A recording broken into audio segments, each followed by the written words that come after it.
इतने बड़े विश्व परिवर्तन में प्रकृति का सबसे बड़ा योगदान है।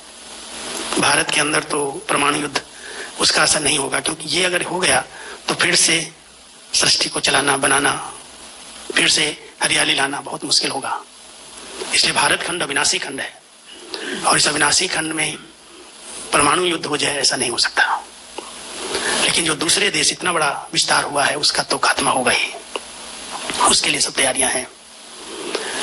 तो हम सब बाबा के बच्चों को विशेष नमाज शाम के समय, नमाज शाम का समय जो है 6:30 से 8 के बीच में, आप लोगों ने देखा होगा अपने मधुबन घर में पांडव भवन में विशेष 6 बजे के बाद कोई सेवा नहीं होती। सब अपना अपना डिपार्टमेंट बंद करके, चाहे भंडारे का है, भोजन खाने खिलाने का है, 7:30 के पहले कुछ नहीं मिलता, सब बंद, स्टॉप।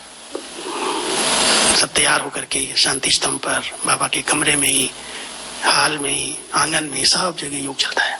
जो जहाँ है कोई आवाज नहीं आती। और अगर आप कहीं हैं, बैठे हैं, मुझे एक दिन का अनुभव याद है, एक ग्रुप आया टीचर्स बहनों का था और उनको नीचे आना था शांतिवन में, तो मेरे को कहने लगी मेरे ग्रुप से आप 15-20 मिनट मिल लो। हमने कहा ले आओ, योग का समय है पांडव भवन में ही, फिर भी आप कहते हो तो ले आओ। तो हमने कुर्सियां लगा दी और अपने ऑफिस के आगे बैठा था, 15-20 टीचर्स थी, बड़ी बहनें थी। तो बैठे क्लास कराते कराते से आवा, एक चर्चा करते करते एकदम सन्नाटा हो गया।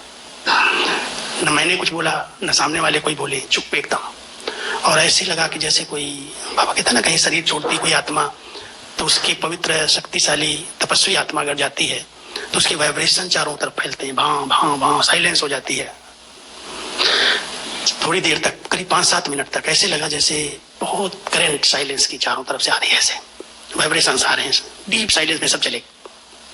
बोला कुछ नहीं, किसी ने कुछ नहीं बोला, चुप ऐसे।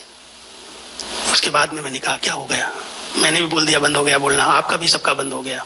क्या था ये अनुभव हो रहा है कि देखो यहाँ योग चल रहा है, यहाँ सब आत्माएं बाबा की याद में विदेही स्थिति में बैठी हैं, तो उनके द्वारा जो प्रकंपन शांति के, प्यार के, पवित्रता के निकल रहे हैं। भले हम कहीं सेवा करने जाएं या ना जाएं, कहीं संकल्प से कोई हमें पहुंचना थोड़ी है, लेकिन बाबा कई बार मिसाल देते हैं, अगर पावरफुल बल्ब जल रहा है तो उसकी लाइट, उसकी शक्ति, उसकी किरणें दूर दूर तक जाती हैं। जितनी पावर है वो बल्ब कहीं नहीं जा रहा है।